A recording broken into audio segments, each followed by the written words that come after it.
Yo soy empresario para servir a otros o para servirme a mí. Nadie se debería autoproclamar líder, eso es lo primero. Que sirve en silencio, sirve más, pero sobre todo sirve mejor. Las grandes empresas nacen de esos sueños, de esas utopías por servir.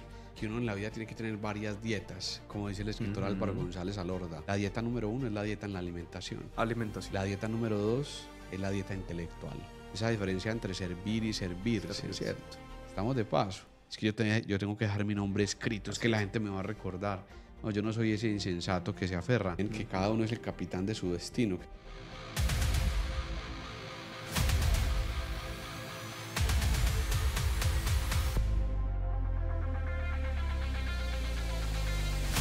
Bienvenidos a un episodio más de Genios Podcast. Hoy estamos con un genio que conocí hace un tiempo y me impactó bastante porque la primera vez que me reuní a tomar un cafecito con él, lo primero que hizo fue contarme una poesía. Me sentó en un cafecito y empezó a decir una poesía y me empezó a contar sobre Sancho. Y dije, eso está bien interesante, aparte porque yo nunca había escuchado poesía. Hoy tenemos en Genios Podcast a Robert. Robert es un pensador, fundador de grandes empresas, fundador de Libertad, un tanque de pensamiento bien interesante que está generando un movimiento, que eso es lo que le interesa, construir movimientos, y hoy en día secretario de Juventud y Cultura aquí de la Gobernación. Viejo Robert, bienvenido a Genios Podcast. Juan, un gustazo, pues. Yo particularmente no me siento ningún genio. Más bien me concentro como en las cosas simples de la vida del liderazgo.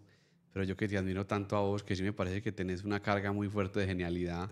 Para mí es un gusto estar acá compartiendo con vos y con todas las personas que llevan tanto tiempo viéndote.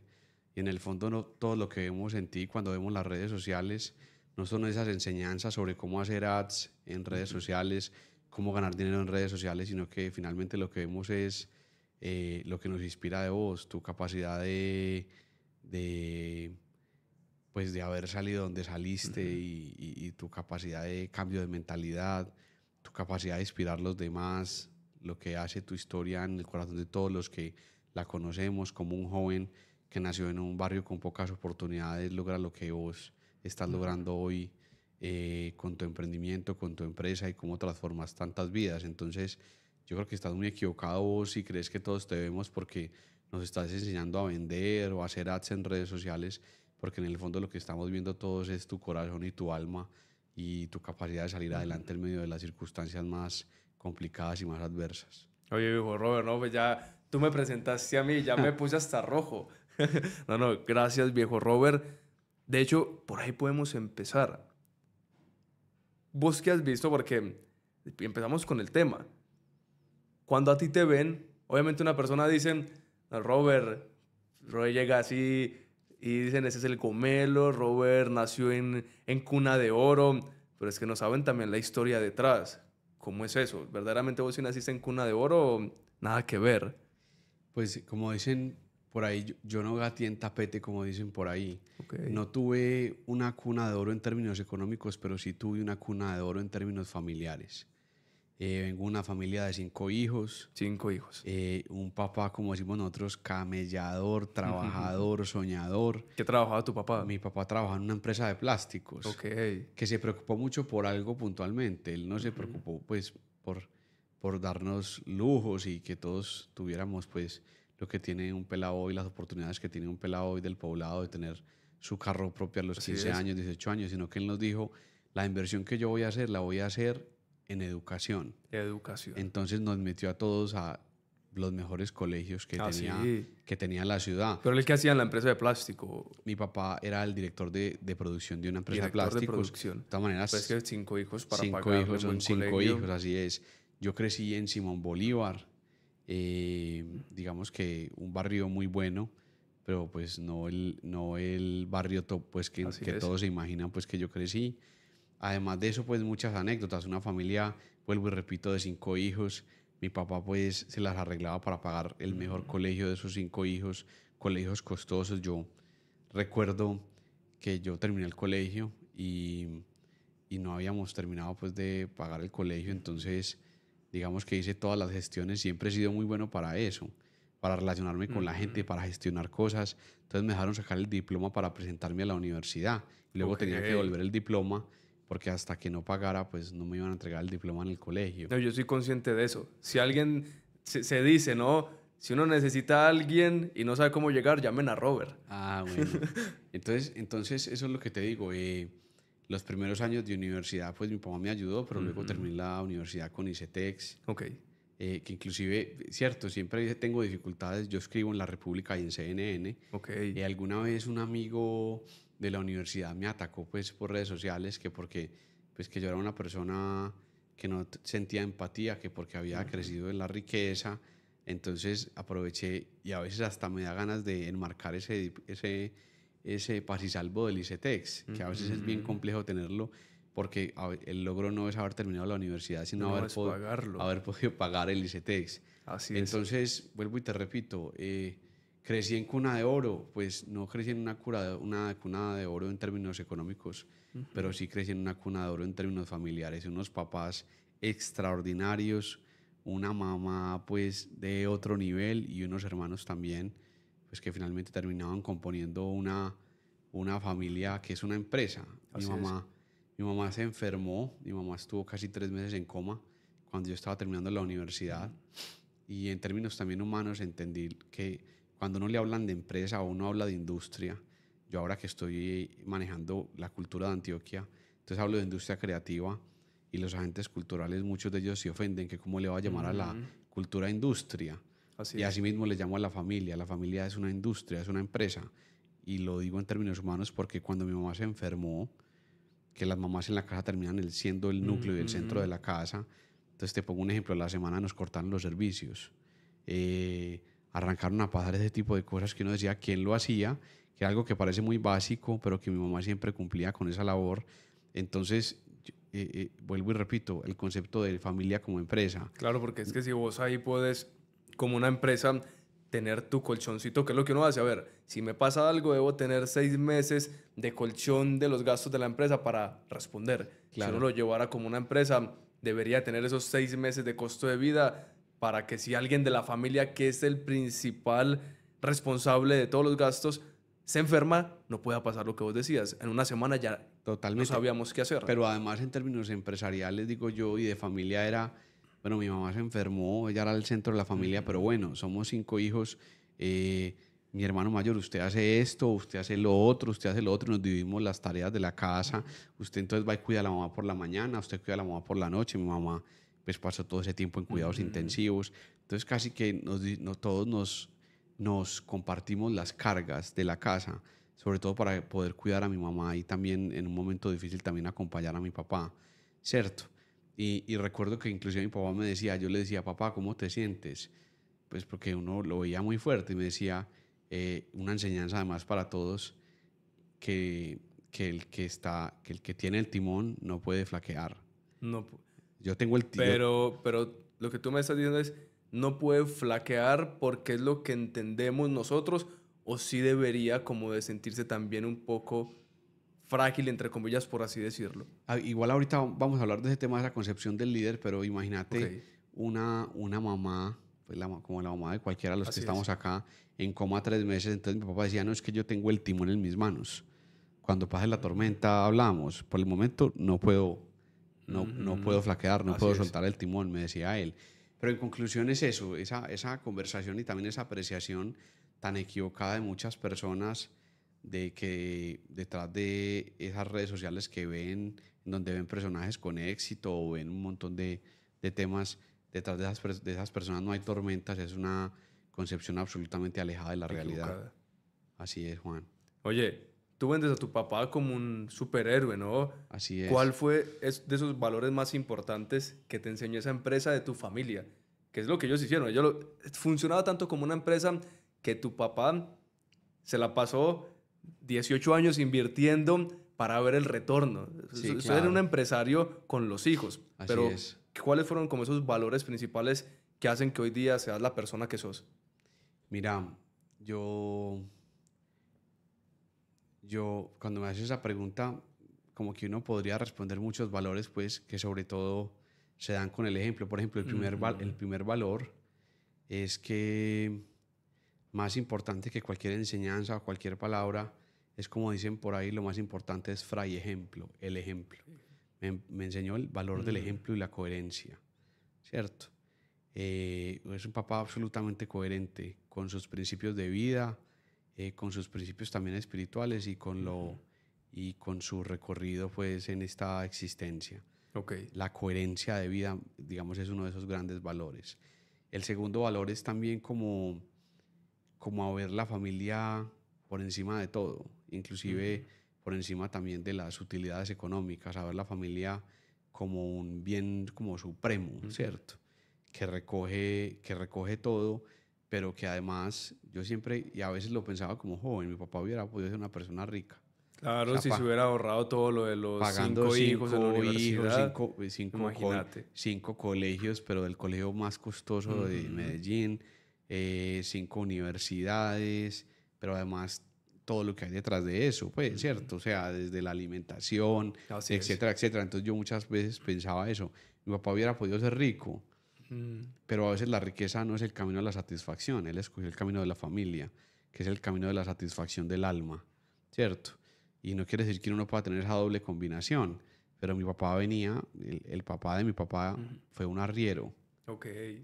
Aprendió a leer a los 38 años. Él venía de muy abajo. Ustedes toda la vida, a ver, tú sí toda la vida viviste en Medellín. Sí. Tu papá no.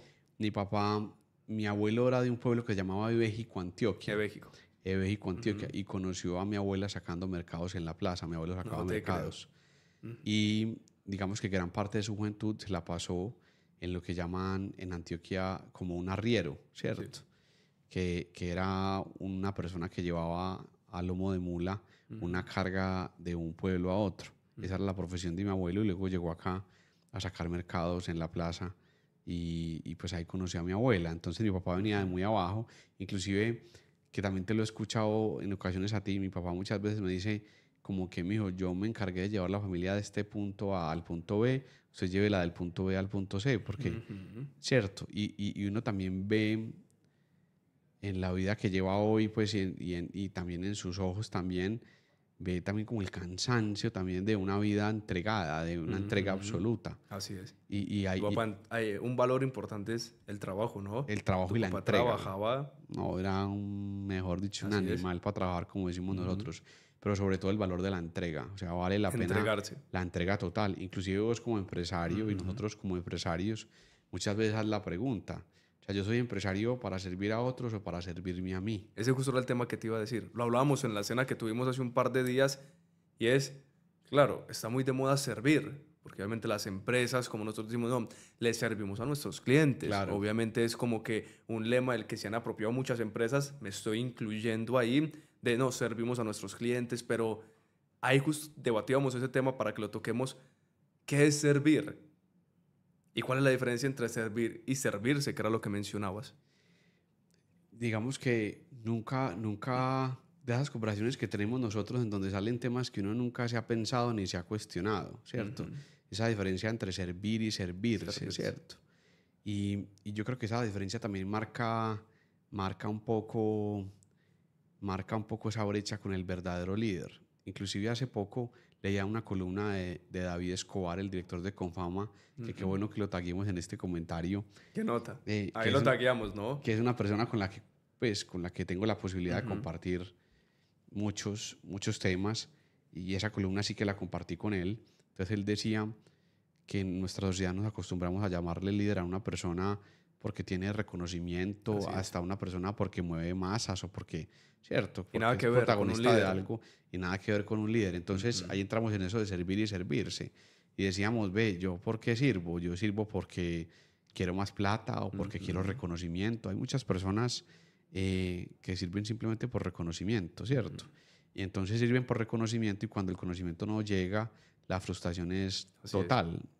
Abandonan. Entonces, esa diferencia de servir y servirse, la persona que se sirve a sí misma, ¿cierto? Encuentra el servicio como un medio para su reconocimiento, como un medio para algo, como un medio para obtener dinero, como un medio para ser visto por la sociedad, ¿cierto? Y viejo Robert, no lo digo por ti, pero en el campo que vos estás, creo que se ve aún más. Porque es que si estamos hablando de quién nos lidera a nosotros como humanidad, te tengo que señalar a ti. Claro. Más que de todos es la responsabilidad, ¿no? Sí, claro. Te estoy hablando que de cada persona la responsabilidad de volverse líder. Pero si estamos hablando de toda la humanidad en general, ¿a quién vemos como ese líder principal? Estamos hablando a la parte de gobierno, a los políticos. Claro. Y no sé si es porque están más expuestos o si pasa mucho que no la gran mayoría, pero sí en su gran cantidad, no sirven, sino que buscan servirse a ellos. Sí. ¿Cómo se maneja ese tema? Porque es que sabemos que cuando tú estás ahí, se tiene claramente X poder y ¿qué es lo que te permite a ti que ese poder no te haga como que subirte al primer ladrillo y marearte, como lo decimos nosotros? No, se subía a un ladrillito y ya se mareó. Claro. ¿Qué hace que eso no pase? Varias cosas. Lo primero, pues yo llevo apenas 2 meses como en la política, ¿cierto? Como liderando estas carteras, estas secretarías. Y esto me da pie para recitar una poesía de Borges o una parte de la poesía de Borges. Me gusta. Pero en ese camino, como que pensarse en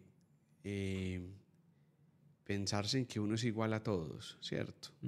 Que a uno le tocó un cargo, que a uno le tocó no, que uno por cosas de Dios, por cosas de lo que uno ha hecho en el recorrido, uno le encargan una misión, el gobernador te encarga una misión. Pero primero es una misión, es un encargo temporal. Tú no sabes cuándo vas a salir. Tú no sabes, pues el gobernador está por 4 años, pero tú no sabes si antes va a salir antes de los 4 años o si va a estar los 4 años. En el caso en que estés los 4 años, son 4 años nada más. Entonces tú tienes que entrar pensando en, yo voy a estar en este cargo, máximo 4 años, y tengo que hacer que eso valga la pena. En mi caso puntualmente, pues tú sabes que yo vengo de la empresa privada, que yo, pues digamos, tenía tiempo libre, estaba acostumbrado a, tal vez, digamos que los viernes me iba temprano y montaba a caballo, los miércoles jugaba tenis. Entonces renunciar a esa comodidad para servir. Por eso es que pienso mucho en eso. Vale la pena estar acá y vale la vida estar acá si vine a servir, no a servirme, porque es absolutamente ridículo. Pero hay una frase que me tenía muchas ganas de tatuarme. Yo tengo varios tatuajes y todos son sobre el liderazgo. Hay una frase que siempre me he querido tatuar de una poesía de Borges, que es muy conocida en Antioquia, porque uno de esos líderes, de verdad, Abad Faciolince Papá, la dejó en su epitafio, que digamos que la poesía arranca diciendo que hoy estamos sentados acá y no nos hemos dado cuenta que ya somos el olvido que seremos. Somos el olvido que seremos. Ya estamos de paso. Y al final esa frase me sirve mucho, al final de la poesía, que me ha conmovido mucho, que es la que me quisiera tatuar, dice él en esa poesía: no soy el insensato que se aferra al mágico sonido de su nombre. Aprendí con ilusión a esperar en aquel hombre que no sabrá quién fui yo sobre esta tierra. Estamos de paso y tenemos a veces esos deseos en el alma de servirnos y de decir, es que yo tengo que dejar mi nombre escrito, es que la gente me va a recordar. No, yo no soy ese insensato que se aferra a ese cuentico. Yo ya aprendí a esperar con ilusión en ese hombre que no va a saber quién fui yo sobre esta tierra. Y soy muy consciente de eso. Esos héroes invisibles. Esos héroes invisibles que están todos los días. Inclusive esta semana me pasó algo que nunca me había ocurrido en la oficina. ¿Qué te pasó? Y es que se jubiló una de las personas que me ayudaba conduciendo el carro. Llevaba trabajando en la gobernación más de 38 años. Entonces me llamó mucho la atención porque don Humberto, como de esas personas como que sirve en silencio, ¿cierto? Como que no te das cuenta, pero ahí está sirviendo en silencio. Y yo creo que es un servicio que tiene más valor que el que sirve haciendo bulla. Entonces,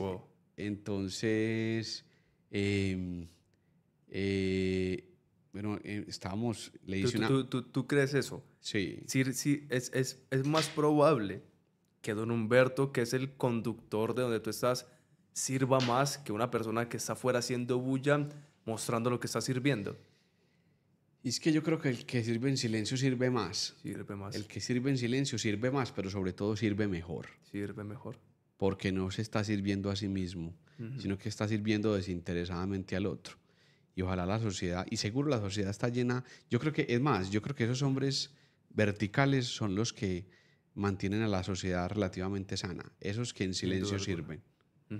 Y entonces volvemos a esa diferencia de servir y servirse, que creo que debe ser algo muy tomado en cuenta por las personas que dicen llamarse líder. Hoy en día todo el mundo se llama líder. Así es. Y todo el mundo cree que leyó 2 o 3 libros y ya es líder. y uno primero, nadie se debería autoproclamar líder, eso es lo primero. Te lo da la sociedad. Claro, y lo segundo, nadie debería perseguir el hecho de ser líder, la gente debería perseguir el hecho de servir más y servir mejor. Eso es lo que deberíamos perseguir en una sociedad. Y sobre todo también como empresarios, vuelvo y repito, uno puede ver la vida de grandes empresas que están intentando solucionarle un problema a una sociedad. Por eso los líderes de las empresas pues buscan, y las grandes empresas nacen de esos sueños, de esas utopías por servir. ¿Cierto? Que le dice usted... Oye, vos tenés una poesía buena, la utopía, ahorita la contás. Al finalizar esto, ¿qué vas a decir? De una.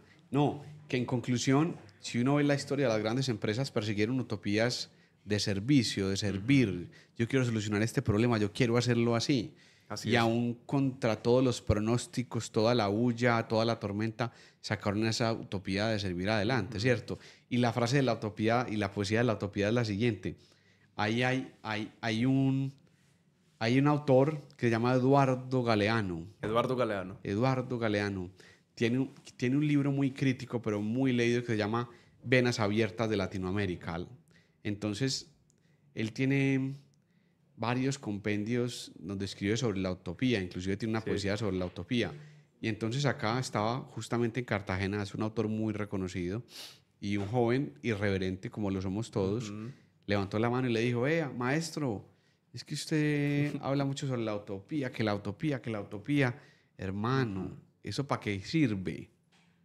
O sea, como queriendo decirle, nada, el carretazo. Sí. Entonces Eduardo Galeano le responde, que eso por ahí está, inclusive, está por ahí grabado, le dice, mira, te voy a decir para qué sirve la utopía. Y además le vamos a contar en este podcast a las personas para qué sirve la utopía. ¿Para qué sirve? Entonces le dice, mira, la utopía está al frente. Yo camino 2 pasos para ver si la logro alcanzar. Y la utopía se mueve más rápido y yo entonces corro tras ella 10 pasos más y la utopía se sigue moviendo. Entonces tú me estás preguntando a mí, maestro, ¿para qué sirve la utopía? Yo te respondo, sirve para eso. Para hacer movernos. Para caminar. Eso es lo que tenemos que perseguir. Y aprovecho también para hacer esa cuña, que a mí me cuestiona mucho. A mí me cuestiona mucho pensar que cuando uno crece, deja de lado los sueños más entrañables que tenía, que eran los sueños de la niñez. Porque cuando uno está niño y tiene el corazón desprendido de servirse, ahí en ese momento se cultivan los sueños de verdad, los sueños entrañables. Entonces yo le pregunto a muchas personas, y esta es una sociedad a la que o sea, a la que le falta soñar con sentido, ¿cierto? Entonces yo muchas veces también le pregunto a la gente, oiga, ¿usted qué soñaba cuando era niño? Yo no recuerdo. ¿Tú sí? Sí, claro. ¿De verdad? Sí, claro. ¿Qué soñabas? Yo soñaba con ser astronauta, ir a la luna y cambiar el mundo. Qué nota. Siempre soñé con eso. Pero son esos grandes sueños de cómo soy líder y cómo yo me pongo ahí al frente de toda la humanidad. Me separo de mi familia, de todo lo que es, para ver qué hay allá afuera y cómo... Así es. Sigo haciendo que pueda avanzar la humanidad. Claro, así es. Son esos sueños grandes. Claro, porque si tú te pones a ver los sueños de niño, muy poquitas veces son quiero ser billonario. Millonario, muy pocas veces lo son. Son quiero ser bombero, estás sirviendo. Quiero ser policía. Así es. Quiero ser astronauta. Y muy pocas veces un niño pequeño de 7, 8 años dice quiero ser millonario. Mi hermana, por ejemplo, Laura, cuando era chiquita, que quería ser cajera, que había unas cajeras en un almacén acá que se llamaba Macro, que andaban en patines y que ella quería ser una cajera en patines, ¿cierto? Además son unos sueños desproveídos de cualquier tontería y de cualquier vanidad, ¿cierto? Unos sueños además... Oye, ¿cuál es ese punto donde empezamos a sesgarnos de los sueños? Por ahí dice un filósofo que todos nacemos como con la pureza del alma, y con el paso del tiempo en la sociedad esa alma se corrompe, ¿cierto?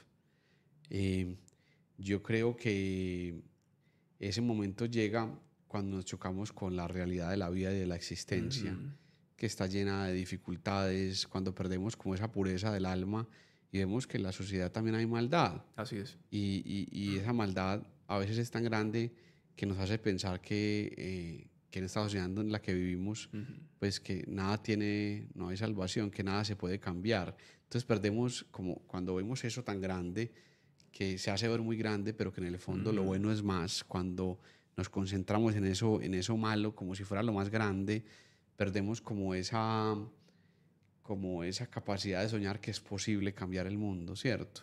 Y Cuando sabes que despierta esa capacidad de volver a soñar. Lo digo por mi experiencia. Dios, yo había perdido la capacidad de soñar, ponle entre los 12 a los 16 años. Que era cuando vivía en Manrique, que te conté en un podcast que subimos. Y a los 16 a mí el Espíritu Santo llega y me jala de allá y me saca. Claro. Así como las típicas historias de que la mamá fue a sacar a su hija del cabello porque estaba portándose mal. Así me sacó el Espíritu Santo. Llega y me arrebata, me revuelca y me pone en otro lugar. Y a los 16, en 2017 me hubiera gustado que me conocieras. Me preguntaban, ¿cuántos años tienes? Yo decía, tengo 1 año de vida y 16 de experiencia, porque literal sentí que volví a nacer. Pero Claro. fue cuando me tocó ese Espíritu Santo y dije, oye, qué bonito es Dios. ¿Cómo te vuelve a dar esa capacidad Así es. de revivir los sueños, de esa llama desde adentro? Así es. Y en ese camino también, yo siempre he dicho que uno en la vida tiene que tener varias dietas, como dice el escritor Álvaro González Alorda, y sobre todo 3 dietas puntuales para poder correr detrás de los sueños y tal vez alcanzar el éxito sin perder el alma y el corazón. Ok. Porque muchas personas tienen éxito empresarial y tienen Así es. riqueza, pero sienten intranquilidad profunda y no tienen el alma tranquila. Entonces Álvaro González Alorda dice que yo lo repito mucho, que los empresarios, los exitosos deberían tener 3 dietas. La dieta número 1 es la dieta en la alimentación, Alimentación. que es muy importante. La dieta número 2 es la dieta intelectual. Hay Ok. que leer un libro, hay que aprender de Así historia, hay que lograr perspectiva de vida, perspectiva de historia, perspectiva empresarial. Si no cerramos el contexto. Hay que saber de Completamente de acuerdo. poesía, etcétera, etcétera. Y la dieta Ese es un buen punto. Yo no sé de poesía. Me gusta escucharla, pero tengo que interesarme Claro. más por ella. Y el la otro dieta sería número 3 es la dieta espiritual. espiritual. Hay que tener dieta espiritual para Así poder es. encontrar calma en momentos en donde a uno lo rompen por adentro, porque eso es un tema chévere a tocar, esa concepción de que el líder no es vulnerable, que es intraspasable. Yo creo que es una convicción equivocada del liderazgo. Debería el líder ser frágil. Es que yo escuché una frase tuya cuando hablábamos creo que fue en el podcast anterior o en una cena que tuvimos, que en la fragilidad es donde nos unimos. Así es. Sobre todo, más que debería, es que el líder de verdad es frágil. El líder es vulnerable, porque es que ningún líder es Dios. Estamos aquí en esta tierra, somos seres humanos. Entonces, más que debería, es que somos vulnerables todos. Somos Y vulnerables. muchos líderes quieren sumar a sus proyectos de vida a sus colaboradores. Inclusive, pues yo hoy que estoy en la Secretaría de Juventud y de Cultura, entonces queremos sumar muchos jóvenes a esos proyectos que tenemos con el departamento, pero listo, la empresa también a su proyecto de vida, que es una empresa. Los queremos sumar, pero somos lejanos, somos distantes, somos por allá unos emperadores. La mejor manera de sumar a alguien a tu proyecto de vida, a tu propósito de vida, es abrirle el corazón, abrirle el alma, mostrarle tu vulnerabilidad. Porque en esa vulnerabilidad entendemos el verdadero propósito del por qué estamos ahí sentados en ese puesto de liderazgo. Pero lo segundo también, en esa fragilidad nos unimos todos. Así es. Porque desde la persona más rica que anda en su avión privado hasta la persona que está hoy manejando una moto de Rappi o que está buscando empleo, está desesperanzado, todos coincidimos en algo, que estamos de paso y que somos vulnerables y que nos quebramos por adentro cuando no. Hasta la persona más fuerte que tú veas, en algún momento se ha encerrado en su cuarto a llorar. Así de sencillo, Se ha sentido así de vulnerable. simple. Vuelvo y digo, o sea, todos hay momentos de la vida en donde nos quebramos. Sea cual sea el nivel social, el estrato, lo que sea, Así es. nos quebramos por adentro. Y en esa vulnerabilidad nos juntamos como líderes, como colaboradores, y es esa vulnerabilidad también la que hace que caminemos hacia un mismo propósito y que podamos contagiar de ese propósito a las personas que nos rodean. Creo yo que es muy importante eso. Ahí vemos una habilidad importante del líder, ni que era habilidad, sino como cualidad, y es que es normal ser frágil. y ser vulnerable. Pero, ¿qué otra cualidad o habilidad crees que es importante y fundamental en un líder? Aparte de las que ya hablamos, que son servir y no servirse, que entienda que se vale ser frágil y vulnerable. ¿Qué otra para complementar esto del liderazgo? Yo creo que el liderazgo actual tiene que ir acompañado de una sobredosis de humanidad. Ok. Primero, porque somos la generación con más suicidios en la historia de la humanidad. Según la Organización Mundial de la Salud, cada 40 segundos se suicida un joven. No te creo. Así es. Entonces, Pues eso es un dato gigante, ¿no? cada 40 segundos. Es la segunda. Es que estamos hablando que mientras llevamos este podcast, ¿cuántas personas se acaban de suicidar? No sabía, ¿no? Así Son es. datos que son abrumadores. Y duros, y que nos tienen que tocar el alma a todos. Y sobre todo a los, entre comillas, líderes, ¿cierto? Entonces yo creo que el líder, vuelvo y repito, debe tener una sobredosis de humanidad. Primero, por lo que está pasando en la sociedad, ¿cierto? En términos de salud mental. Así es. Lo segundo, además, porque el líder debe entender también que en la medida en que la gente esté mejor, en que la gente se sienta mejor, en que la gente tenga más espacio para su familia, tenga más espacio para el descanso, para el ocio, en la medida en que se tenga mejor ambiente, la persona va a ser más productiva. Algunas cifras dicen que del Consejo Privado de Competitividad que se necesitan 4,6 colombianos para producir lo que produce un estadounidense. En medio de la automatización, de la robotización, también tiene que ver mucho con lo que pasa al interior de nuestras empresas, de las organizaciones que lideramos, pero también del tipo de líder que nosotros somos, ¿cierto? A mí en las empresas a veces me duele mucho cuando la gente renuncia y pienso mucho como que, pues, renunció porque no fui capaz de inspirarlo y de moverlo con mi propósito. En el fondo es culpa mía, ¿cierto? O porque no fui capaz de brindarle mejores condiciones, pero sobre todo cuando las personas tienen ese propósito en el alma y en el corazón, a veces lo que menos les importa es el recurso económico, sino que están sumados a ese proyecto. Entonces, como líder creo eso. ¿Qué falta y qué diría yo? Hoy hay mucha manera de aprender, vos te metes a tantos cursos, inclusive... El conocimiento está ahí. El conocimiento está. Por ahí decían que hoy estamos viviendo casi que la época de la Gran Biblioteca de Alejandría. Gran Biblioteca de Alejandría. Que fue un momento de una lumbrera y de un conocimiento, de un descubrimiento intelectual de la sociedad muy grande. Claro. Hoy lo tenemos. Hoy tenemos Google, tenemos cursos, tenemos cómo aprender. Pero lo que nos falta y de lo que tenemos que aprender es de humanidad. Sobre todo los líderes. Vuelvo y repito.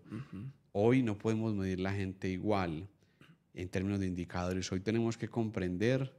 Yo siempre llego a la oficina ahorita en la gobernación y me gusta mucho preguntarle a todos ¿qué es lo más importante? Les llamo, ¿qué es lo más importante que hay en esta dependencia de juventud, de cultura? ¿Qué es lo más importante?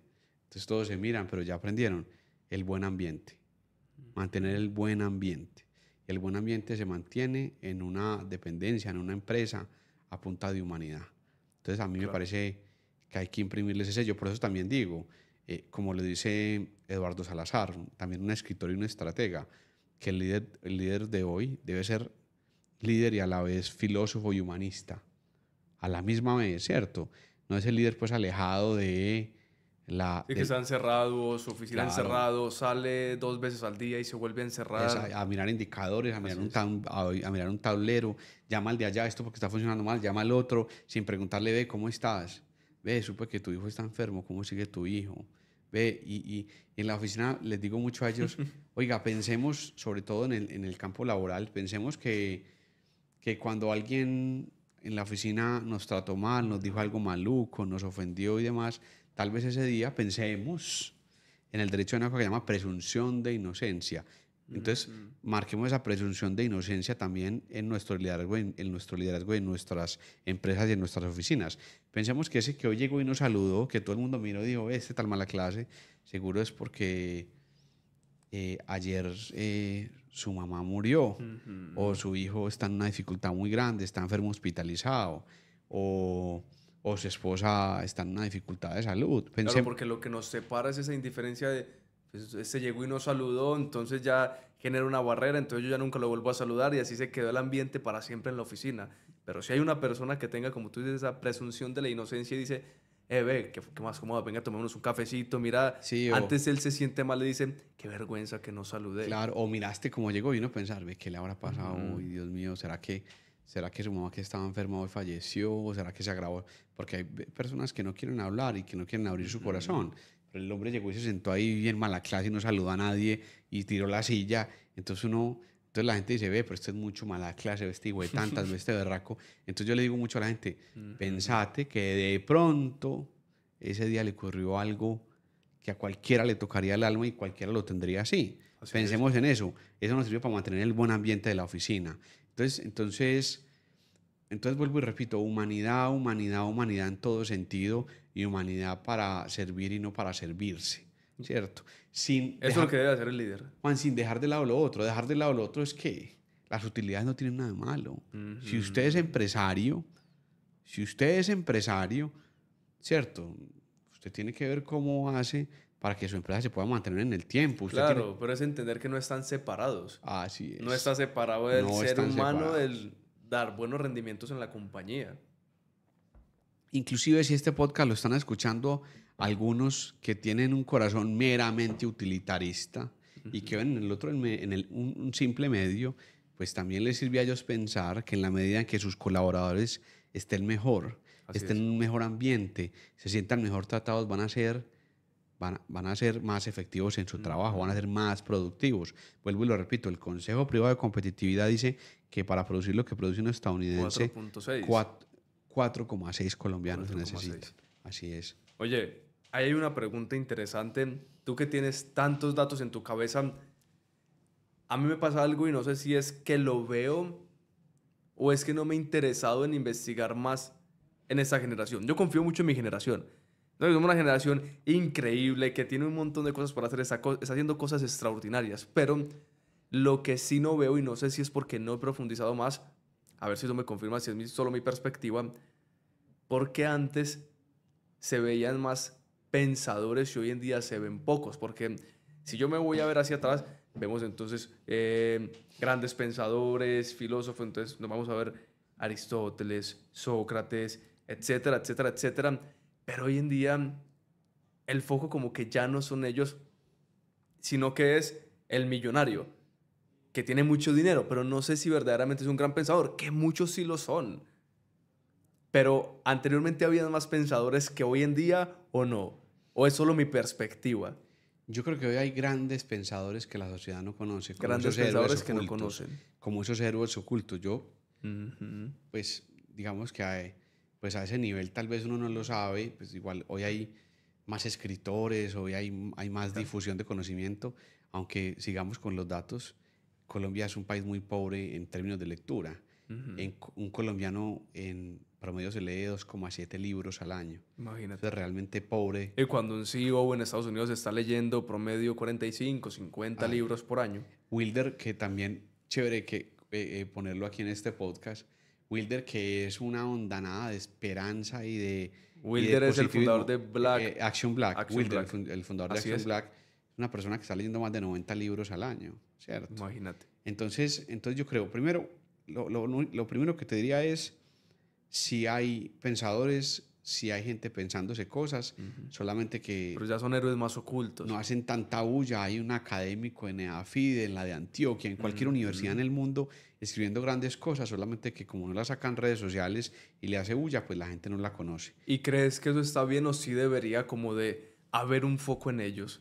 ¿O crees que está bien que sean esos héroes ocultos? No, yo creo que definitivamente sí debería haber más foco en ellos y la sociedad los debería valorar más. Lo segundo también es un poco el asunto de los referentes. Los referentes. Los referentes que podemos tener hoy son referentes, como digo yo, que descrestan pero no inspiran. Descrestan y no inspiran. No inspiran. La gente está muy concentrada en el líder, entre comillas, que descresta en las redes sociales, ¿cierto? Entonces ese que se muestra en su carro, en su avión y demás. Y eso ha contaminado mucho los corazones de los jóvenes, ¿cierto? Ese descrestar pero no inspirar. Entonces el joven ve hoy una persona que está en redes sociales y que salió de Manrique y ya tiene una oficina grande y anda en un Mercedes, ¿cierto? Ve eso. Entonces lo que mostramos los líderes en las redes sociales es eso. el Mercedes, la super casa, eso es lo que mostramos. Pero nos desprendimos de nuestra historia. Así es. De nuestra historia Justo de por vida. eso mi perspectiva puede ser esa. Porque anteriormente de pronto el foco sí estaba en esos pensadores. Era un momento donde la humanidad ponía el foco en ellos. Así es. Pero hoy en día, es cierto, las redes sociales, al descrestar y no inspirar, perdieron ese foco de esos grandes pensadores, más no quiere decir que no los hay. Como tú me dices, antes deberían de haber más. Si Claro. antes ya somos 8 billones de personas, nada más por números deberían de haber más pensadores y escritores. Claro.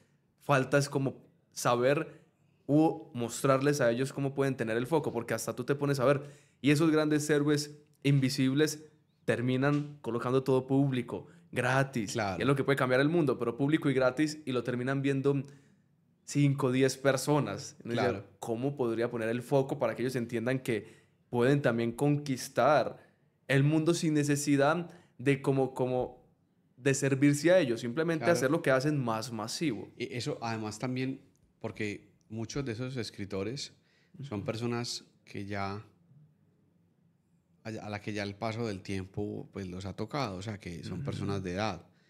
Y también en muchas ocasiones dejaron de lado las formas. Hoy en la sociedad no se necesita fondo, sino que también forma. Inclusive muchas veces la forma es fondo.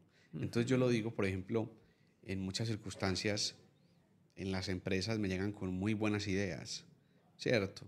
Pero digo, ¿y cuál es la forma? ¿Cierto? O sea, me vas a poner a escribir 50 libros, pero que nadie va a leer y que nadie... No, ¿cierto? No hace Vení, sentido. hagamos unos videos en YouTube explicando es. la historia de tal persona, la historia, movámonos, cambiemos las formas, porque también nos falta conectarnos con los jóvenes. Y ahí hay un tema puntual que yo creo que hay una gran desconexión entre ese líder ya... Más señor, con más canas, por así decirlo. Con más canas, por así decirlo, sí, ya. Y el líder joven. ¿Tú crees que sería una buena idea, viejo Robert? Y ahí, perdón, te interrumpo.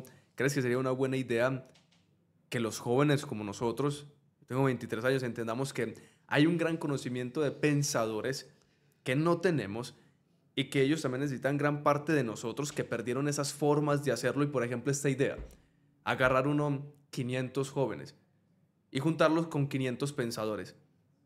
Y el intercambio que se haría es, yo voy a hacer lo que tú no sabes hacer, que es subirte ese contenido a redes. Y tú me vas a enseñar todo lo que tú sabes y pues se hace un buen intercambio. Eso es este podcast, ¿sabías? Yo creé este podcast porque yo digo, ¿cómo puede ser la manera en la que yo siente a esos genios para aprender de ellos? Claro. ¿Tú crees que de una u otra manera te sirve a ti porque hay algo de visualización? Cero. Claro que hay visualización, pero el más beneficiado soy yo, porque de una u otra manera tú vienes y me das todo tu conocimiento y de una u otra manera también lo que tú estás buscando también se te da, que puede ser un poco más de exposición. ¿Crees que eso sería un buen intercambio como entre esos líderes jóvenes como nosotros, que las redes las volteamos facilito, y ese líder ya más de canas que, claro, que quiere dejar como todo eso que ha pensado, todo ese gran conocimiento que tiene, y uno buscar cómo capacitar a esos 500 jóvenes para que hagan como más masivo el mensaje que tienen estas personas? Más que una gran idea, creo que es una gran necesidad. Los jóvenes tampoco podemos olvidar, como dice Humberto Eco, que nosotros caminamos sobre hombros de gigantes. A nosotros se nos metió en la cabeza que esto está muy mal y que esto está peor, pero no, si uno se fija atrás, o sea, ¿qué hubiera hecho un joven como nosotros en los años 60, 70? El Internet llegó a Colombia en el año 94 y somos uno de los países con mayor penetración de Internet. ¿Qué hubiéramos hecho en una época en donde el acceso a la educación superior, vuelvo y digo, en los años 90, era inferior al 25% y hoy supera y toca casi el 60% el acceso al sistema de educación superior? No, por datos está mucho mejor. O sea, si uno mira los datos, como diría Steven Pinker, pues la sociedad está mucho mejor, y Colombia también, si uno mira los datos, ¿cierto? Pero los datos también no mirando el año pasado, sino mirándose también en términos de años, en términos de generación, ¿cierto? Pero también, por otro lado, encontramos también una corriente de líderes, como tú dices, con canas, con más años, que perdieron también como el desinterés en la juventud, que están metidos en sus oficinas, que se sirven mucho a ellos porque ya alcanzaron grandes logros económicos. No sé si familiares y humanamente se podría decir lo mismo, y que olvidan que allá afuera hay un joven que está revolucionando al mundo, Claro. que hay un joven que está haciendo cosas diferentes, que hay un joven... Yo muchas veces les digo a ellos, vea, si usted no habla con esos pelados, probablemente más temprano que tarde se va a quebrar. Y ellos lo van a quebrar a usted. Porque sus ideas, su manera de ver la vida, su revolución, las redes sociales, lo digital, eso está cambiando el mundo, ¿cierto? Entonces, la cuarta o la quinta revolución industrial no necesita simplemente, pues, una revolución en estos celulares, en el internet que nos llega, sino una revolución también en esos líderes, pues una revolución también en los mismos liderazgos, ¿cierto? Sin duda alguna. Mira, ya hablábamos con Iván en la cena, Sí. es un señor que tiene más de 60 años, y la pregunta que se le hizo fue, oye, ¿te arrepientes de algo antes de no hacer contenido en redes sociales? Y decía, el no hacerlo. Siento una gran culpa por no haberlo hecho antes. Es un pensador y ha hecho grandes empresas. Y mírate que él lo que hizo más o menos era lo que te explicaba. Dijo, no tengo ni idea de cómo hacerme viral aquí. Tengo todas las formas, tengo todo el fondo, pero no las formas. Y agarró a sus hijos, ¿cómo me hacen viral? Y hoy trae más de 1 millón de seguidores, Claro. Solo sentándose a hablar. Pero mira que eso también es desprenderse de cierta vanidad, ¿cierto? Llamar a sus hijos y decirles, ve, yo no sé cómo se hace esto, hagamos esto. Yo también igual yo preguntaría, ¿en cuántas juntas de las grandes empresas de Antioquia y de Colombia hay menores de 30 años? ¿En cuántas? Entonces, por eso llegas a una reunión y le decís a ellos hoy, ve, hoy hay un streamer pegado y ¿cómo así que un streamer? ¿Y qué es eso? Y la gente cómo hace plata por ahí, ¿cierto? O sea, por eso veo... Pero eso es mostrar fragilidad. Claro, eso es mostrar... Ve, yo no sé, ve que yo sea el líder de esta empresa, el líder de esta familia, el líder o el jefe, pues, el gran jefe, como...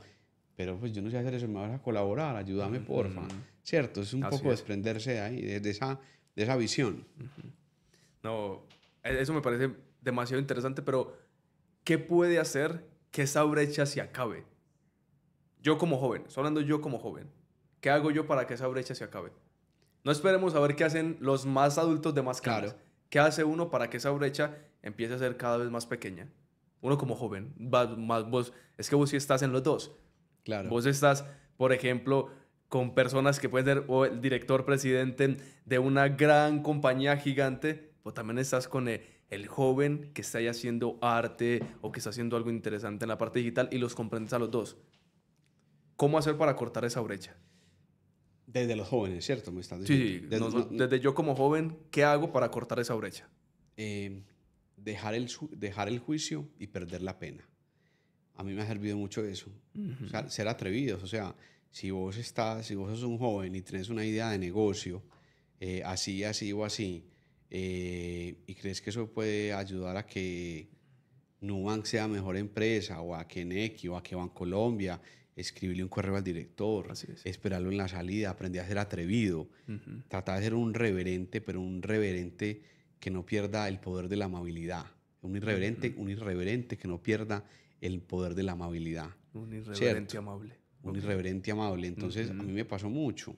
Pues yo cuando tenía la edad de muchos de los que nos escuchan acá, yo me paraba a las afueras de una oficina a esperar 2 o 3 horas a una persona para hablar con ella. Me metía en las conversaciones, pero tratando siempre de ser amable y estudioso. Y de no meterme para hacer sentir mal el otro, sino para aportarle un poco. ¿No sabías que hoy, pues, el año pasado los influenciadores facturaron más de $30 billones? ¿Ve? ¿Y cómo es eso? ¿Cómo se hace? Vení, te explico, vení, te muestro.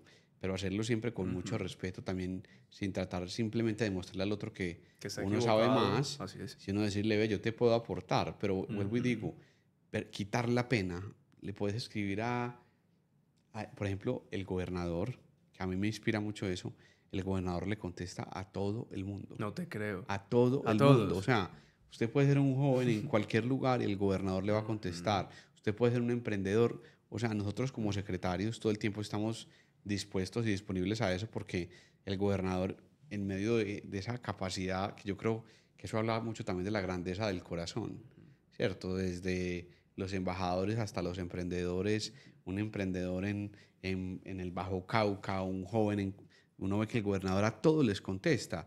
Y entonces uno como secretario o como el que maneja unas carteras en la gobernación, uno dice, pues si el gobernador a todos les contesta, ¿yo cómo no les voy a contestar? O sea, miren lo que hace un líder en uno. Así es. ¿Cierto? uno ve que recibe. No, le hace sentir vergüenza a uno de no hacerlo, porque te inspira, ¿no? El otro día el gobernador quería ir al Palacio de la Cultura. Esta es una historia muy buena, que es un palacio que este año está cumpliendo 100 años. Ok. ¿Cierto? Entonces me hizo una llamada y me dijo, Roberto, voy para el Palacio de la Cultura, nos vemos allá, que allá queda una de las oficinas. Y yo estaba en las otras oficinas de la gobernación que quedan en la Alpujarra. Entonces yo, como bueno, ¿qué hago? Necesito llegar rápido, él ya va. Y adivinen en qué iba el gobernador, en una sociedad, pues en un Colombia como el que estamos viviendo hoy, que están resurgiendo. Si va en su camioneta o con su esquema de seguridad. Iba en metro. En metro. Entonces yo cogí el carro rápido para ver si alcanzaba a llegar, pero luego me di cuenta que él iba en metro. O sea, el gobernador se monta en el metro. El gobernador contesta las llamadas. Y vuelvo y repito, por ejemplo, lo hablo desde mi punto de vista, yo que vengo de liderar empresas y ahora vengo y mi líder es el gobernador.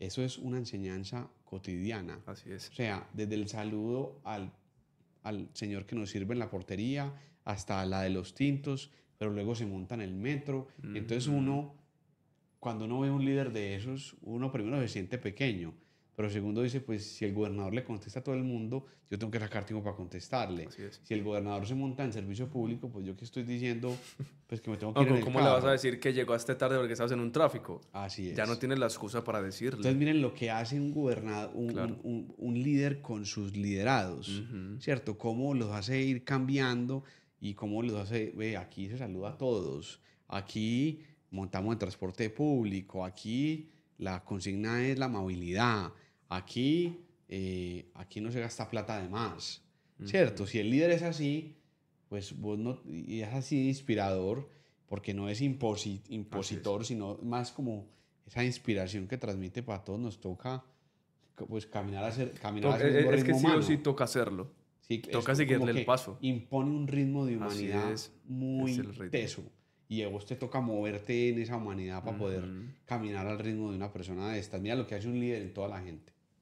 Hablando de esto principalmente, vos me contabas, yo no tenía ni idea, por los años que tengo 23, ya más a entender por qué no sabía y pues no leí más su historia, que Medellín era la sede donde hace 60, 70 años, me vas a confirmar los datos exactos, que llegaban jets privados, llegaba la élite a ver temas de cultura y arte. Yo no tenía ni idea de eso. Así es. ¿Hace cuánto fue eso y cómo funcionó? Hace más o menos 40 años. 40 años. Ocurría en Antioquia, Medellín, un evento que se llamaba las Bienales de Arte. Las Bienales de Arte. Inclusive, para que ustedes se hagan una idea, la primera Bienal de Arte se la ganó Fernando Botero. Ah, sí. Cierto, que en paz descanse. Las Bienales de Arte eran unos eventos, pues uno de los eventos que ponía Antioquia en el centro de la cultura mundial, a donde llegaban todas las personas con capacidad adquisitiva alta a ver los grandes artistas del mundo que venían acá a exponer sus obras, pero más que, pues porque cuando un artista expone una obra, no es simplemente pegué la obra ahí, sino que hay un conversatorio con él, cuenta la historia de la obra, cuenta, ¿cierto? Entonces en ese camino esto se llenaba de verdad de los grandes empresarios de Latinoamérica, inclusive para entrar a los eventos era de smoking. Era de smoking. Y ese evento era patrocinado por una empresa que llamaba Coltejer. Coltejer. Que fue Hoy en día está el edificio Coltejer, pero Coltejer ya no existe, ¿sí? Ya no existe, así es. Ya no existe como lo conocíamos. Así es. Pero entonces yo me preguntaba mucho qué pasaba en ese momento que pusimos Antioquia en el centro del arte mundial y que cualquier gran empresario, pues no solamente empresario, sino que eso también tenía un derrame sobre no solamente sobre la las economía, empresas, sobre pues la economía, sobre todos, pero que cualquiera, como vos decís, cualquier rico del mundo quería venir acá porque aquí estaban los grandes artistas en ese encuentro bienal. Entonces eso le sirve mucho también para pensar, como dicen por ahí, todo tiempo pasado fue mejor o fue peor como muchos lo queremos ver o como muchos jóvenes lo ven. O sea, ¿qué pasaba en ese momento? Que éramos el centro de la cultura y del arte a nivel mundial en esos eventos cada 2 años. Y que era lo que se hacía para poder ser ese centro de atención. Que era lo que se hacía y que ya tal vez hoy no lo, pues, hoy no lo vemos. Hoy somos el centro de muchas cosas muy potentes, que también quiero ver y que ha sido una discusión chévere que he tenido en el sector de la cultura. No se tenía en cuenta la industria creativa, ¿cierto?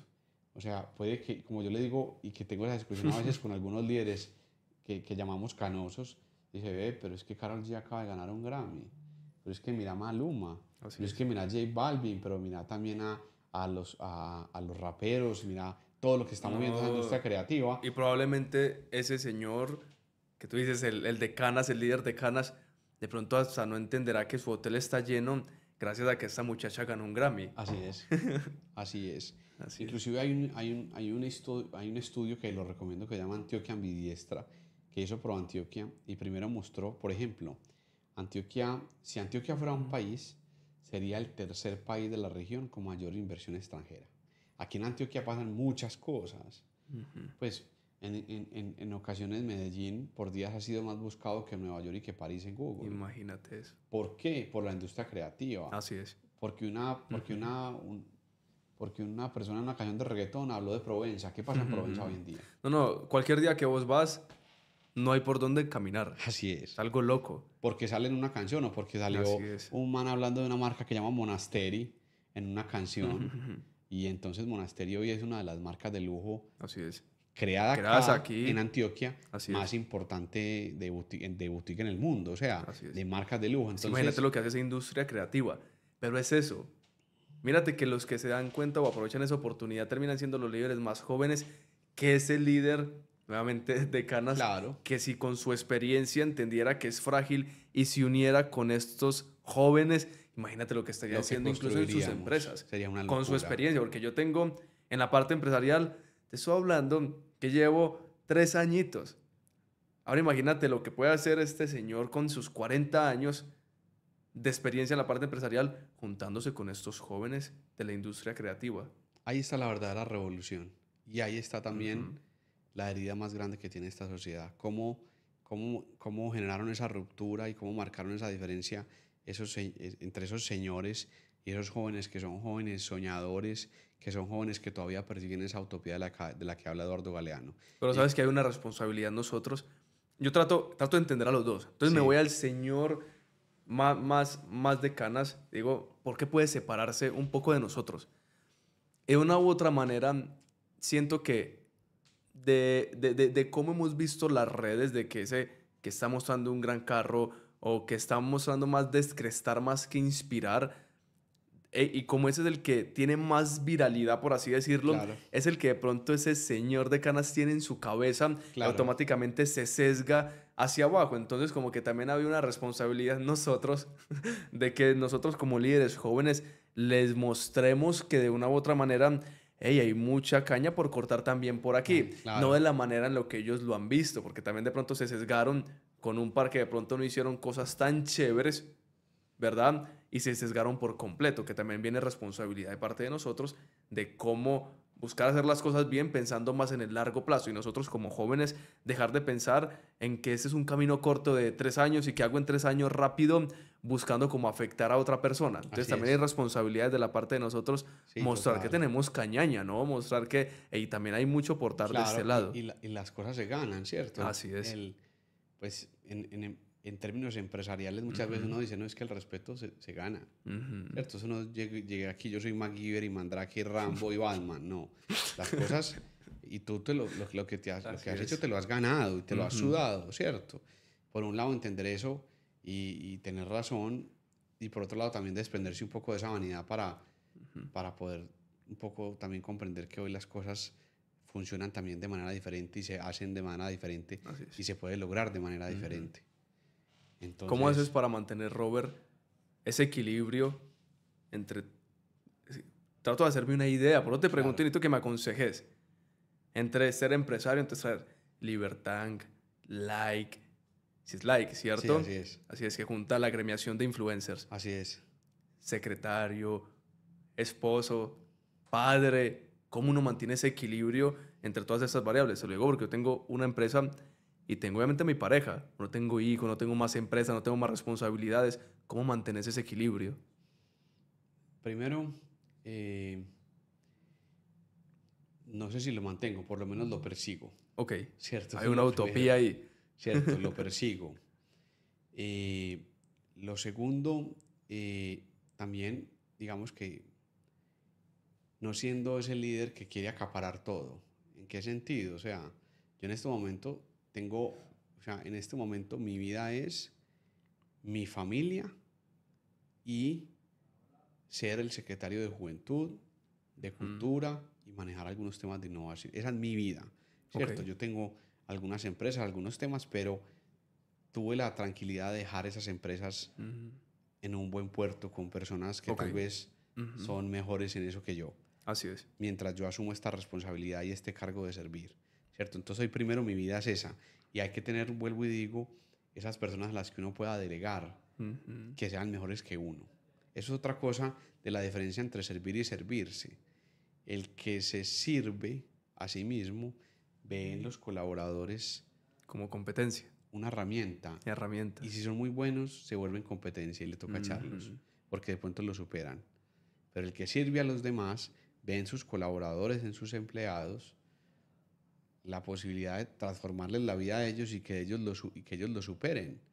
Ese muchas veces, ese que sirve a otros, muchas veces ve que el colaborador es muy bueno y le dice, oiga, ¿por qué no somos socios? Oiga, ¿por qué no monta usted esa empresa? Yo le ayudo, móntela desde acá y yo le ayudo, ¿cierto? Oiga, ¿cuánta plata necesita? Yo le presto para que monte esa idea que usted tiene. Usted es muy berraco, yo le doy tiempo por las tardes para que usted lo haga. Ese está con el corazón y el alma sirviendo a otros. No está pendiente de si su colaborador lo va a superar o si le va a robar información, no. Entonces, siguiendo ese camino, también comprender la familia, vuelvo y repito, como una empresa. Yo, por ejemplo, y yo creo que ahí hay una contradicción muy grande. O sea, el día que vos estás peleado con tu esposa, nada te sale bien. Y no tomas decisiones, y perdés lucidez, y perdés capacidad de ver, ¿cierto? Entonces, entender eso también. Primero, es muy sencillo. Si a mí me pusieron a escoger entre mi familia y alguna empresa, yo escogería a mi familia 200 veces. Porque es que esa es mi empresa de verdad, ¿cierto? Y si uno no es capaz de sacar adelante a su familia, no es capaz de sacar adelante ninguna empresa.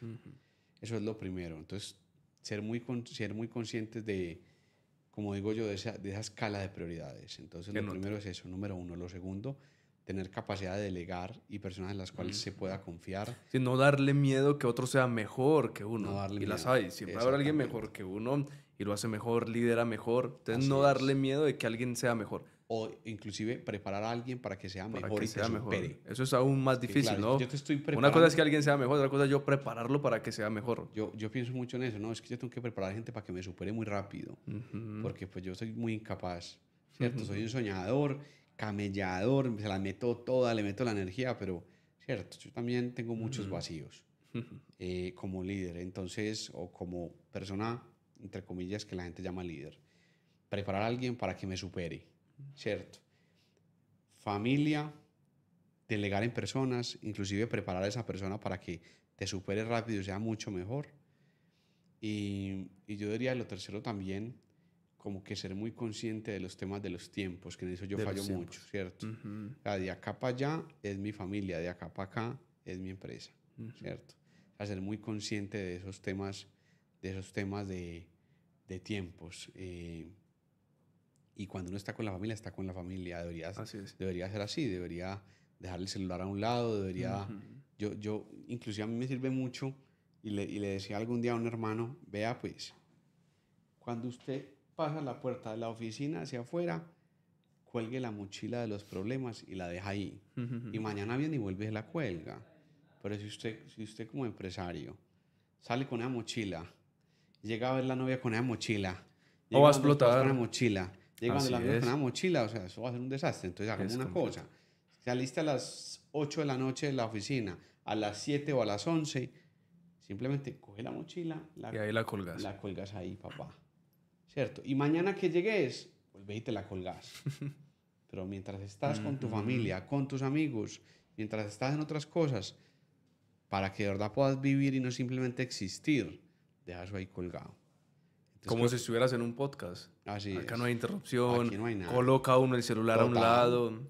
O es que cuando vos te montas en un avión de aquí para Madrid, 9 horas o 10 horas, ¿qué puedes hacer? Vos llegas y revisas el celular cuando llegas y dices, ay Dios mío, pero mientras tanto, como dicen por ahí, disfruten el vuelo. Así es. Entonces cuando estás en la familia, disfruta el vuelo de la familia. Estás ahí, pan, modo avión, vengo acá, ¿cierto? Pero vuelvo y te digo, siguen siendo cosas que persigo y en las que todavía me falta mucho.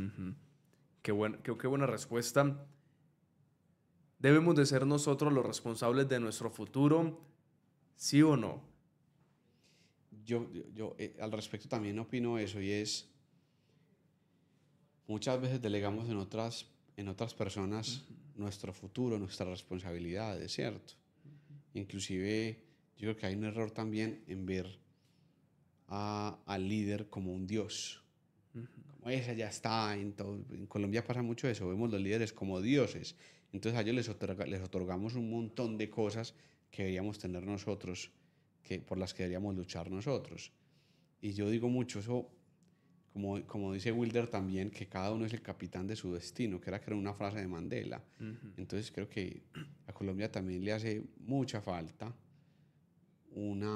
vuelvo y repito, no sé si la palabra sea negativa, pero una dosis o una sobredosis de mentalidad que pueda inculcar en el corazón y en la mente de todos que nosotros tenemos la capacidad y la posibilidad de correr detrás de nuestros sueños, de ser los redentores de nuestra vida, de nuestro destino. Porque como dicen por ahí, pues nadie lo va a hacer por vos. No. Mira, yo tengo algo muy claro.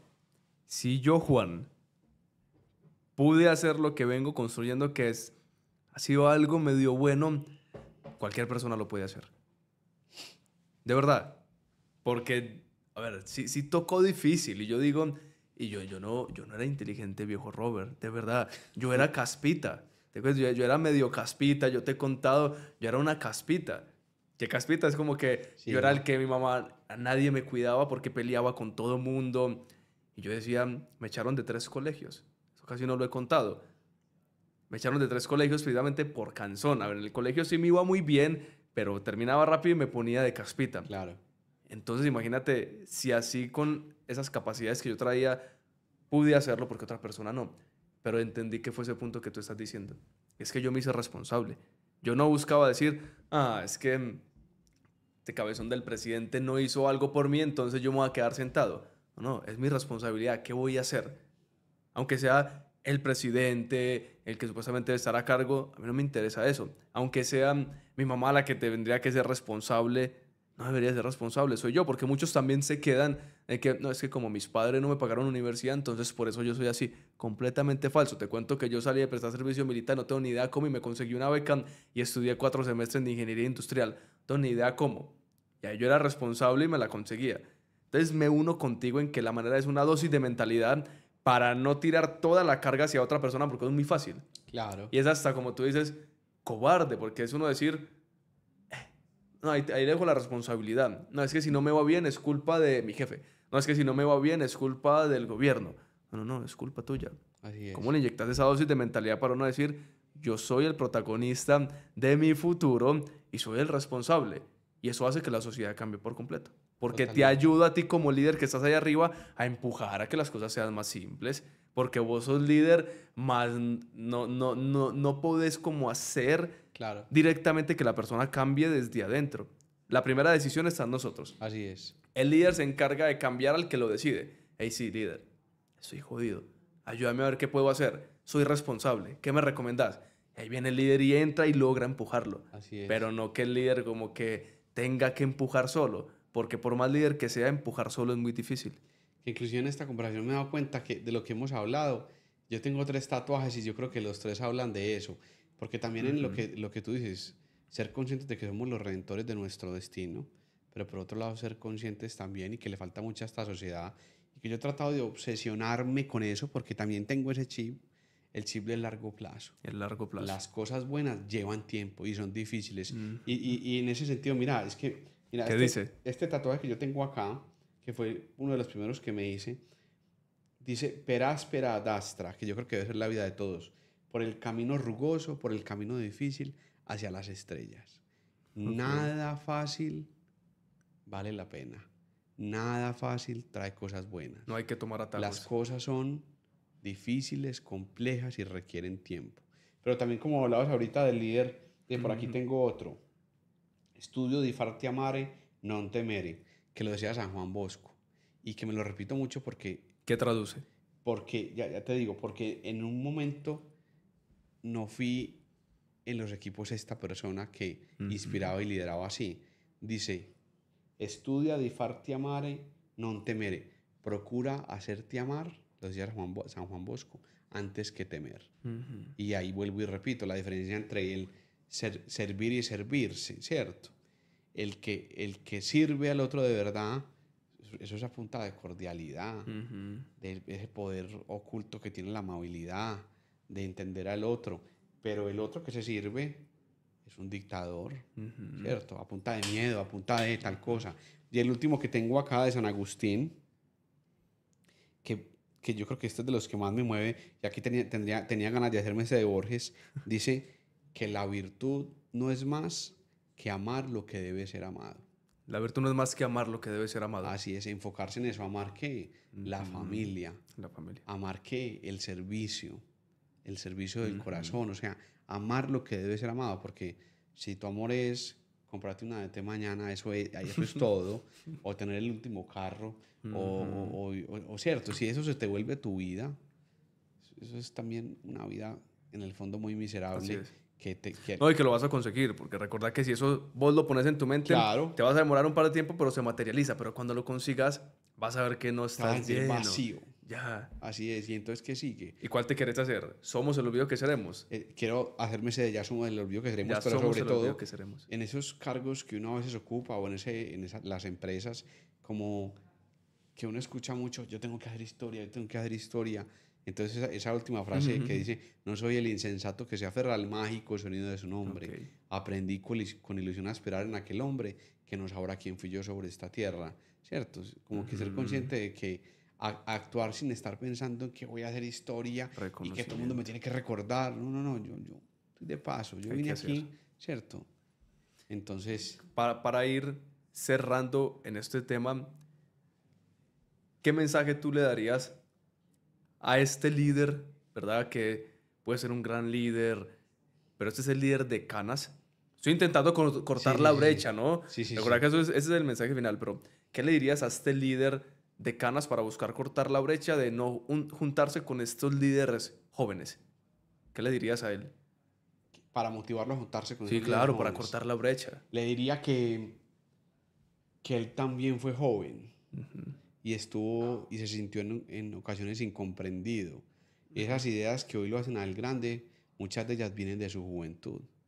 Que abra el corazón y el alma para entender que los jóvenes tienen mucho que aportarle en su empresa, sobre todo en un mundo tan cambiante, tan rápido y tan veloz. Así es. En donde el mercado de hoy a mañana cambió, sacó un producto nuevo y si no estuviste ahí no vas a lograr que tu empresa sea sostenible, ¿cierto? Entonces que se ponga en la situación de ese joven y que él también fue joven, pero también abra el corazón un poco para entender y comprender que el mundo cada vez cambia más rápido y que necesita de ese joven para poder mantener su sueño a flote. Me gusta. Y ahora este joven, como el joven, porque es que yo no le puedo pedir que haga su parte y se quede quieto, que se vayan juntando los dos. ¿Qué le dirías a este joven? Le diría al joven que trate... que, como lo repetía ahorita, que sea atrevido. Que sea un irreverente amable. Que sea atrevido, que sea irreverente, que camine en contravía, pero que no pierda las formas ni la amabilidad. Y que sea consciente de que ese señor que hay allá, que él puede ver como un extraño, puede ver por allá arriba, debido a ese señor, hoy estamos viviendo lo que estamos viviendo. Y hoy puede hacer lo que puede hacer, ¿cierto? Entonces un poco como corresponsabilidad, sí. Debido a ese señor es que probablemente muchos de esos señores han puesto dineros para becas y estudiamos con esas becas, pero no sabemos. Muchos de esos señores hicieron posible que hoy exista esta vía acá, la construyeron, ¿cierto? O el mismo internet, o sea, muchas cosas que hoy tenemos, las tenemos porque ellos las soñaron, pero además se gastaron su vida tratando de construir lo que tenemos hoy y tratando de construir un mundo más amable para los jóvenes. Entonces vuelvo y digo, o sea, caminar en contravía. Yo siempre digo, hay que caminar en contravía para encontrar el camino, ser irreverente, pensar fuera de la caja, pensarse diferente, pero nunca perder en esas conversaciones las formas y la amabilidad, ¿cierto? Un irreverente amable, como vos decís. Ok, súper bien. A ella les queda el mensaje. Viejo Robert, ¿algo más que de pronto quieras decir y que no esté mencionando? Uy, Juan, yo creo que hemos hablado tanto y he hablado yo tanto que yo creo pues que lo dije todo, pero también a los jóvenes decirles que está bien hacer plata, que la plata es muy buena también, pero está bien también pensarse empresas sostenibles en largo plazo. Y para pensarse esas empresas sostenibles en largo plazo, que los jóvenes hoy tanto olvidamos eso que llaman largo plazo, hay que luchar mucho por ser una persona integral. Integral. Como lo decía, y se es integral siguiendo esas integral, ¿cierto? Siguiendo esas 3 dietas. Lo que ves, lo que comes, dieta intelectual, o sea... Y el espíritu. Y dieta espiritual. Si no se encaminan hacia allá, no solamente no van a ser sostenibles sus empresas y sus sueños, sino que como personas también van a tener y van a atravesar momentos muy difíciles en donde no van a ver la solución a sus problemas. Bueno, viejo Robert, gracias por estar en el podcast. Honor, te agradezco por aceptar la invitación. No, sabes que yo con vos voy hasta donde me digas. Gracias, viejo Robert. Listo. Nos vemos en un siguiente episodio de Genios Podcast. Recuerden que nos pueden escuchar en Spotify, YouTube, en Instagram y TikTok. Nos vemos en un siguiente episodio.